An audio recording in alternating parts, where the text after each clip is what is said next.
Hello दोस्तों, मेरा नाम है राहुल और स्वागत है आप सभी का मेरे यूट्यूब चैनल में, जहां पर हम विज्ञान को पढ़ते और समझते हैं।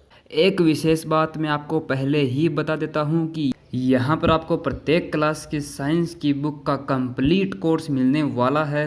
तो अगर चैनल पर नए हो तो चैनल को सब्सक्राइब करके पास वाले बेल आइकन को ज़रूर दबा लेना। तो आइए शुरू करते हैं। हेलो दोस्तों, स्वागत है आप सभी का अपने YouTube चैनल में, जहां पर हम पढ़ रहे हैं क्लास 10 की साइंस में चैप्टर नंबर 2, जिसका नाम है मानव तंत्र। मानव तंत्र के बारे में पढ़ रहे हैं। देखो कि हमारा मानव तंत्र है वो आपको पता है कि बना हुआ है बहुत सारे सिस्टम से, बहुत सारे तंत्रों से मिलकर बना हुआ है, जैसे श्वसन तंत्र, पाचन तंत्र, उत्सर्जन तंत्र, है ना, तंत्रिका तंत्र, बहुत सारे तंत्रों से मिलकर बना हुआ है।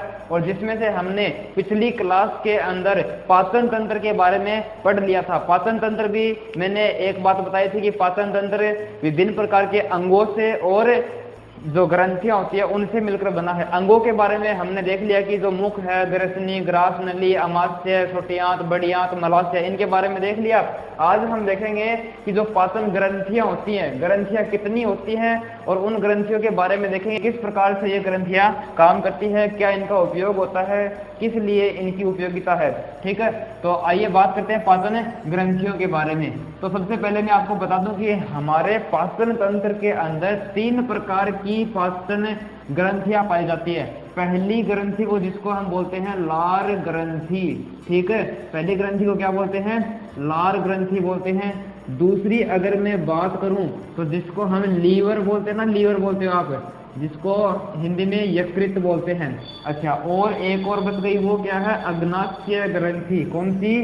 अग्नाशय ग्रंथि। ठीक है, तो ये हो गई 3 प्रकार की ग्रंथियां होती है हमारे पाचन तंत्र के अंदर, जो कि हमारे पाचन कार्य को कंप्लीट करने के लिए जरूरी होती हैं। तो आइए देखते हैं इनके बारे में। तो आइए दोस्तों देखते हैं पाचन ग्रंथियों के बारे में एक एक करके।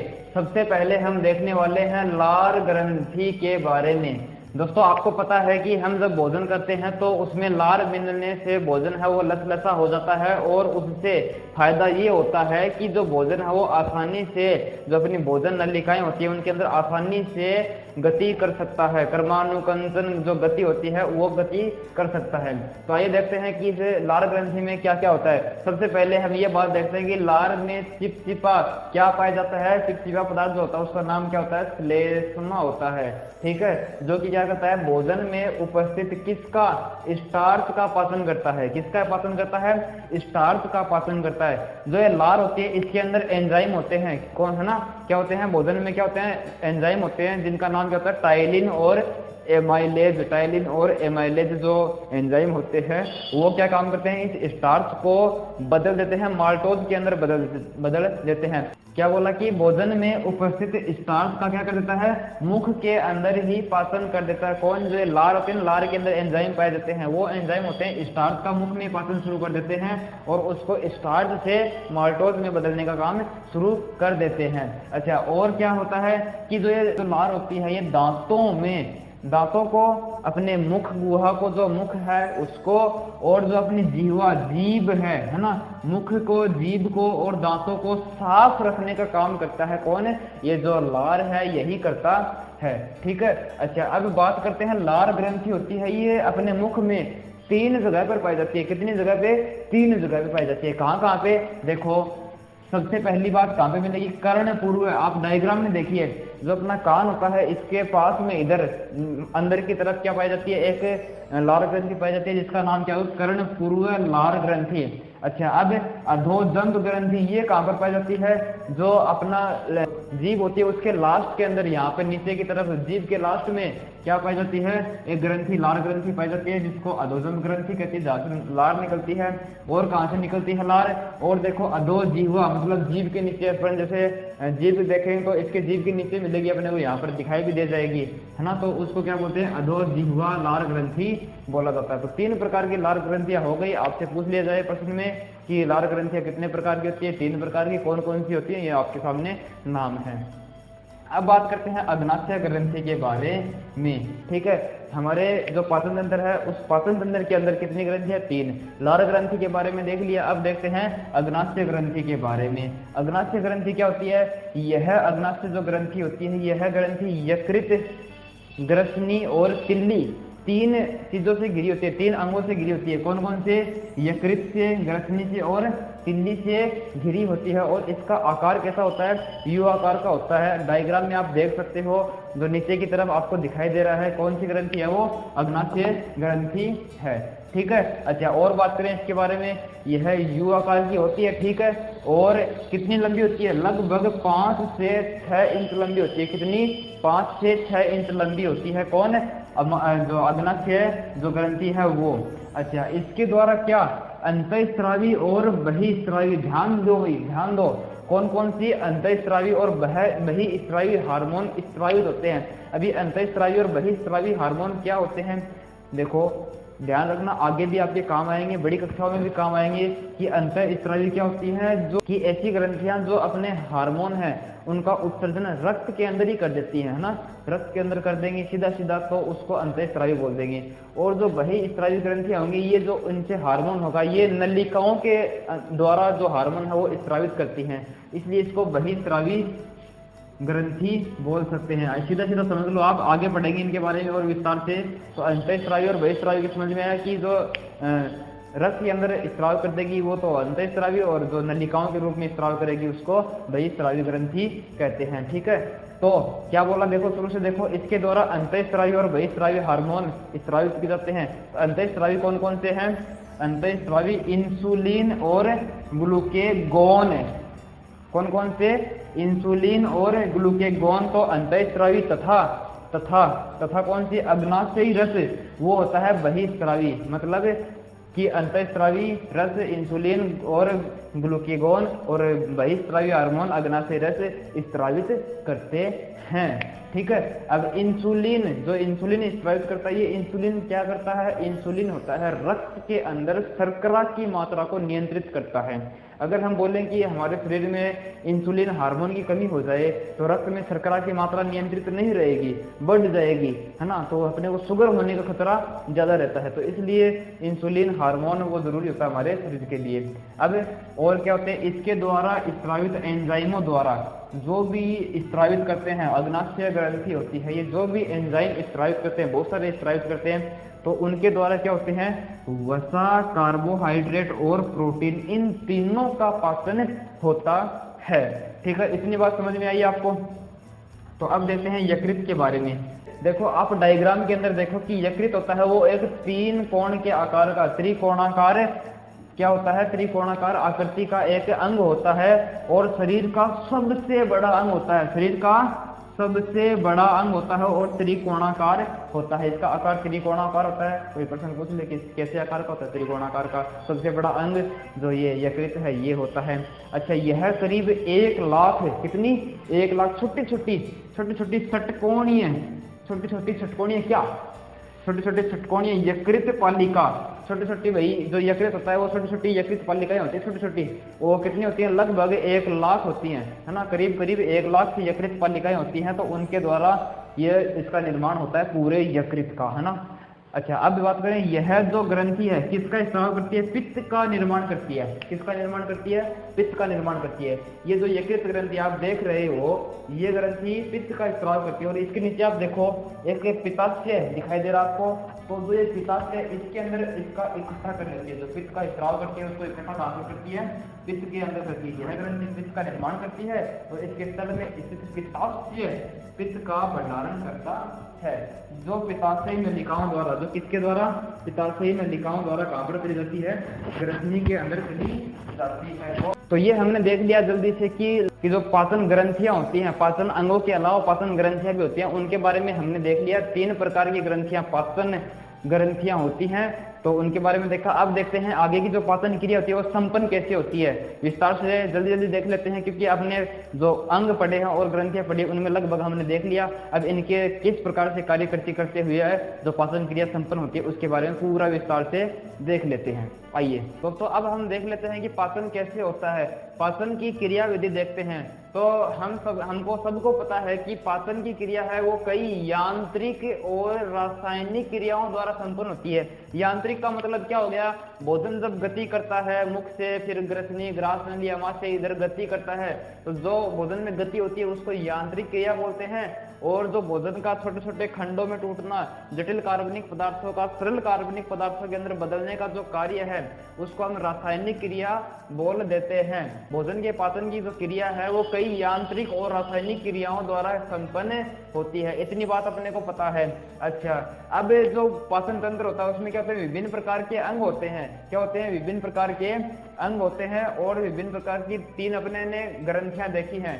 तो विभिन्न अंगों तथा ग्रंथियों द्वारा स्त्रावित एंजाइम होते हैं, उनके द्वारा पोषक तत्वों का क्या किया जाता है, सरलीकरण किया जाता है। छोटे छोटे टुकड़ों में जटिल कार्बनिक पदार्थों को सरल कार्बनिक पदार्थों में बदला जाता है। ठीक है, क्या हो गया, विभिन्न अंगों से तथा जो ग्रंथियां होती हैं उनसे स्त्रावित हार्मोन मतलब एंजाइमों के द्वारा क्या पोषक तत्वों को सरलीकरण किया जाता है, उनका सरल पदार्थों में बदला जाता है। अब हम देख लेते हैं कि जो अपने शरीर में जो पोषक तत्व होते हैं उनके लिए उनके पाचन में कौन कौन सहायक होते हैं। सबसे पहले देखते हैं कार्बोहाइड्रेट का जो पाचक होता है वो कौन सा होता है। कार्बोहाइड्रेट के पाचक के लिए जो एमाइलेज जो एंजाइम होता है वो माल्टेज एंजाइम और सुक्रेज एंजाइम है। याद रखना कि जो कार्बोहाइड्रेट का पाचन करने के लिए कौन से एंजाइम होते हैं, एमिलेज, माल्टेज और सुक्रेज, ये 3 प्रकार के जो एंजाइम मैंने बताया ये याद रख लेना, जो कि क्या करते हैं कार्बोहाइड्रेट पाचक के रूप में उपयोगी होते हैं। अच्छा, प्रोटीन का पाचक करने वाले कौन कौन से हैं, पेप्सिन, ट्रिप्सिन और काइमोट्रिप्सिन। 3 प्रकार के हैं ये भी, पेप्सिन, ट्रिप्सिन और काइमोट्रिप्सिन। ठीक है। अच्छा, अब वसा का पाचन करने के लिए कौन सा एंजाइम चाहिए अपने को, वसा का पाचन करने के लिए जो अपना लाइपेज एंजाइम है वो करता है वसा का पाचन। अब न्यूक्लियस होते हैं, कुछ न्यूक्लियस भी पाए जाते हैं, तो उनका पाचन कौन करता है, उनके लिए देखो, उनके लिए न्यूक्लियोटाइडेज और न्यूक्लियेजेज भी पाए जाते हैं। ये एंजाइम होते हैं कौन कौन से, न्यूक्लियोटाइडेज और न्यूक्लियेजेज भी पाए जाते हैं, जो कि क्या करते हैं, न्यूक्लियेज का पाचन करते हैं। अच्छा, अब हमें पूरी इसकी विस्तार से देखते हैं कि कैसे कैसे पाचन होता है। आप सभी को पता है कि हम भोजन को कहाँ से ग्रहण करते हैं, अपने मुख के द्वारा, मुख गुहा में प्रवेश करते हैं। और मुख गुहा में कौन सी ग्रंथि पाई जाती है, लार ग्रंथि पाई जाती है। तो क्या करेंगे, क्या बोलेंगे, हम सबसे पहले इसका वर्णन कर रहे हैं कि कैसे पाचन होता है। तो हम बोलेंगे कि जो मुख गुहा में भोजन को चबाने और लार मिलाने का कार्य होता है, सबको पता है दांत होते हैं और लार ग्रंथियां होती है, वो क्या करते हैं, इसको चबाएंगे और इसमें लार मिला के इसको लसा कर देंगे भोजन को, एकदम है ना लुगदी के जैसा बना देंगे, है ना। तो लार मिलाने का कार्य संपादित होता है। लार में स्थित क्या श्लेष्म रस होता है, क्या होता है, श्लेष्म रस होता है, उसके मिलने से भोजन किसके रूप में, बोल्स, मतलब बोल्स क्या होते हैं, लुगदी ही होती है। क्या होगा कि श्लेष्म के मिलने से भोजन किसमें, बोल्स के रूप में क्या करेगा, कर्माकुंचन गति करेगा और उसके द्वारा कहाँ जाएगा, ग्रसनी में जाएगा और फिर गर्चिका से होते हुए अपने कहाँ पर पहुंच जाएगा, अमाशय में पहुंच जाएगा। जैसे कि डायग्राम में आप देख रहे हो, कहाँ पर पहुंच जाएगा, अमाशय में पहुंच जाएगा। अमाशय में देखो बहुत सारा काम होता है, जठर रस का स्त्रावन होता है और भी काम होते हैं, तो उनके बारे में देखते हैं। अमाशय में पहुंचता है। और अच्छा, एक बात और कि जो लार है, लार के अंदर कौन से एंजाइम पाए जाते हैं, एमाइलेज और टाइलिन एंजाइम पाए जाते हैं, जो कि क्या करते हैं, मुख के अंदर ही, जो मुख के अंदर ही भोजन के अंदर कार्बोहाइड्रेट है ना, भोजन के अंदर कार्बोहाइड्रेट होता है, उसको जल, मतलब उसका जल अपघटन कर देंगे। ठीक है, जल अपघटन कर दिया कार्बोहाइड्रेट का। और क्या काम करते हैं, और देखो करीब करीब 30% भोजन के अंदर स्टार्च होता है ना, उसको माल्टेज में बदलने का काम भी कौन कर देते हैं, तो ये श्लेष्म होता है, ये उसको बदल देता है। ठीक है। अच्छा, अब पहुंचेगा भोजन अमाशय में। अमाशय में देखो कि 3 प्रकार के स्त्राव होते हैं, 3 प्रकार के एंजाइमों का स्त्राव होता है। कौन कौन से, देखो सबसे पहले प्रो एंजाइम पेप्सिनोज, क्या, प्रो एंजाइम पेप्सिनोज नामक स्त्राव होता है। इसको प्रो एंजाइम पेप्सिनोज को अपन शॉर्टकट में क्या बोलते हैं, पीपी बोलते हैं, पीपी। प्रो एंजाइम पेप्सिन, इसको मैं शॉर्टकट में लिख रहा हूँ पीपी। अच्छा, ये स्त्राव होता है। और क्या होता है, और जो म्यूकस नाम का एक स्त्राव होता है, और जो HCl अम्ल होता है उसका भी स्त्राव होता है। कहाँ पर, अमाशय में। 3 प्रकार के स्त्राव होते हैं, याद रखना, क्वेश्चन पूछ सकता है ऐसा। अच्छा, अब देखो कि जो ये म्यूकस होता है, म्यूकस ये क्या करता है, श्लेष्म ग्रीवा कोशिकाओं द्वारा, किसके द्वारा, श्लेष्म ग्रीवा कोशिकाओं के द्वारा स्त्रावित होता है। ठीक है, किसके द्वारा स्त्रावित होता है, श्लेष्म ग्रीवा कोशिकाओं के द्वारा स्त्रावित होता है। बार बार जोर दे के बोल रहा हूं मैं, है ना। जो मोस्ट लाइन होती है, मोस्ट बात होती है, उसको म्यूकस किसके द्वारा स्त्रावित होता है, श्लेष्म ग्रीवा कोशिकाओं के द्वारा स्त्रावित होता है। और पीपी, पीपी मतलब देखो ये रहा, प्रो एंजाइम पेप्सिनोज। कौन है, प्रो एंजाइम पेप्सिनोज। तो ये जो प्रो एंजाइम पेप्सिनोज होता है, ये जो HCl के द्वारा अम्लीय माध्यम बनता है ना, उसके कारण क्या होता है, किसमें बदल जाता है, पेप्सिन में बदल जाता है। ठीक है, जो HCl के द्वारा अम्लीय माध्यम तैयार होगा, उसके कारण जो प्रो एंजाइम पेप्सिनोज है वो किस में बदल जाएगा, पेप्सिन में बदल जाएगा। ठीक है भाई, पेप्सिन में बदल गया। अच्छा, और जो किसका पाचन करेगा, प्रोटीन का अपघटन करेगा। मतलब प्रोटीन का अपघटन करने का काम कौन करेगा, ये पेप्सिन करेगा। अब देखो, जो छोटे बच्चे होते हैं ना, उनके अंदर ये वाला सिस्टम नहीं पाया जाता, पेप्सिन वाला, है ना। तो वो प्रोटीन का पाचन कैसे करते हैं, दूध पीते हैं, दूध में प्रोटीन होता है ना, छोटे बच्चे, तो उसका पाचन कैसे करेंगे। तो जो नवजात शिशु होते हैं उनके अंदर क्या पाया जाता है, उनके अंदर रेनिन नाम का स्राव होता है ना। रेनिन नाम का एंजाइम पाया जाता है, जो कि क्या करता है, उसके अंदर दूध में स्थित प्रोटीन का पाचन करता है ना। इसकी जगह, किसकी जगह, इसकी पेप्सिन की जगह क्या पाया जाता है, बच्चों के अंदर रेनिन पाया जाता है, जो कि प्रोटीन के अपघटन में सहायक होता है। अब देखो, हमने देखा क्या कि अमाशय के अंदर क्या होते हैं, अमाशय के अंदर 3 प्रकार के स्रावी, प्रो एंजाइम पेप्सिनोज, म्यूकस और HCl अम्ल, है ना। तो जो म्यूकस होता है उसका स्राव कौन करते हैं, श्लेष्म ग्रीवा कोशिकाएं करती हैं। और जो पेप्सिन होता है वो कैसे बनता है, उसके अम्लीय अपघटन के कारण बनता है। अब हम देखेंगे कि जो ये तीसरा बच गया, कौन सा, HCl अम्ल। तो HCl अम्ल होता है वो किसके द्वारा स्रावित होता है, तो जो ये HCl होता है ये किसके द्वारा, ऑक्सिंटिक कोशिका, है ना, ऑक्सिंटिक कोशिका के द्वारा किसका स्राव होता है, HCl अम्ल का। किसका, HCl अम्ल का स्राव होता है। लिख लीजिए ये बात, नोट्स बना लीजिए, इनके स्क्रीनशॉट ले लीजिए, है ना। HCl अम्ल का क्या होता है, स्राव होता है। ठीक है, अच्छा, तो ये हो गया HCl अम्ल का स्राव। तो जब भोजन HCl इसमें अमाशय में आता है तो कम से कम 2-3 घंटे तो रहता है, कुछ घंटे रहता है ना। और उसके अंदर जब ये जठर रस मिलता है तो यह किसका निर्माण करता है, हम बोलेंगे कि जठर रस मिलने पर, क्या बोलेंगे, जठर रस मिलने पर भोजन किस में बदल जाता है, भोजन काइम। तो भोजन किसका निर्माण करता है, काइम, काइम का निर्माण करता है। ठीक है, इतनी बात समझ में आ गई। तो ये बात भी आप नोट कर लीजिए, इतनी भी। ठीक है, ये अलग से एक साथ आ गया। अमाशय के बारे में हमने देख लिया। अब जो भोजन है वो आगे निकलेगा, अमाशय से आगे जाएगा, कहाँ जाएगा पता है आपको, छोटी आंत में जाएगा। तो हम देख लेते हैं छोटी आंत में क्या होता है भोजन के साथ है। आइए चलो देखते हैं। तो दोस्तों, अमाशय से निकलने के बाद भोजन कहाँ जाएगा, अमाशय से भोजन निकलने के बाद छोटी आंत में पहुंचता है। ठीक है, जहां पर क्या होता है, जहां पर छोटी आंत का पहला भाग जिसको अपन बोलते हैं, 3 भागों में बांटा था जिसको अपन ने छोटी आंत में, तो पहला भाग जिसको अपन ने ग्रहणी बोला था, तो क्या करेगा, भोजन ग्रहणी में प्रवेश करेगा और भोजन का सर्वाधिक पाचन वहीं पर होता है। कहाँ पर होता है, ग्रहणी के अंदर होता है। क्या बोलेंगे हम, जहां पर ग्रहणी में भोजन का सर्वाधिक पाचन होता है। याद रखना, क्वेश्चन पूछ लेता है कि भोजन का सर्वाधिक पाचन कहां पर होता है, तो ग्रहणी में होता है। क्यों होता है भाई, क्योंकि यहाँ पर विभिन्न नलिकाओं द्वारा, ध्यान देना इस बात पे, क्योंकि यहाँ पर विभिन्न प्रकार की नलिकाएं आती हैं और वो यहाँ पर क्या स्राव करती हैं, पित्त लवण, अग्नाशय रस, आंत्र रस, है ना। तो क्या क्या, पित्त लवण, अग्नाशय रस और आंत्र रस स्रावित किए जाते हैं यहाँ पर। इसलिए यहाँ पर क्या होता है, सबसे ज्यादा भोजन का पाचन होता है। कारण भी आपको बता दिया है ना।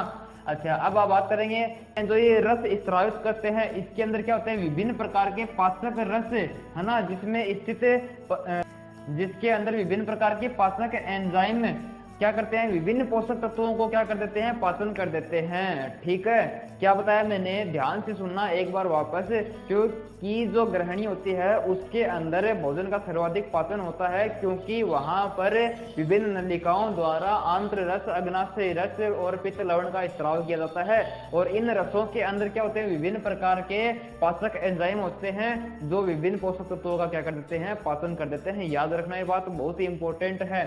अच्छा, अब बात करते हैं कि जो पित्त होता है ना, पित्त आता है उसके अंदर, तो वो क्या करते हैं, पित्त के द्वारा वसा का पायचयन और वसा का पाचन होता है, वसा का पायचयन होता है, और वसा का पाचन के लिए उत्तरदायी होता है, आवश्यक होता है पित्त, है ना।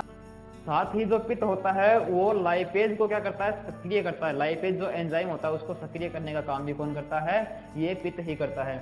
अच्छा, आगे देखते हैं कि जो ग्रहणी होती है उसके अंदर सरलीकृत पदार्थ है, ग्रहणी के अंदर पाचन होगा, मतलब जटिल कार्बनिक पदार्थ सरल कार्बनिक पदार्थ में बदलेंगे। अच्छा, तो ये जो सरलीकृत पदार्थ है वो उनको आगे भेज दिया जाता है अग्र क्षुद्रांतर में, और क्षुद्रांतर के द्वारा होते हुए आगे भेज दिया जाता है बड़ी आंत के अंदर। ठीक है, अच्छा, बड़ी आंत में जब भोजन पहुंचेगा तो बड़ी आंत का काम आपको पता है क्या होता है, जल को और खनिज लवण को अवशोषित करना। तो बड़ी आंत क्या करेगी, भोजन में से जो जल और खनिज लवण है उनको अवशोषित करके जो अपचित भोजन है उसको मलाशय में भेज देगी, ठोस पदार्थ के रूप में, ठोस अपशिष्ट के रूप में मलाशय में एकत्रित कर लिया जाएगा अपचित भोजन को। ठीक है, अच्छा, और जब ये जो ठोस भोजन है इसको निश्चित समय अंतराल के पश्चात मल द्वार द्वारा मल के रूप में बहिक्षेपण कर दिया जाता है, मतलब शरीर से बाहर निष्कासित कर दिया जाता है।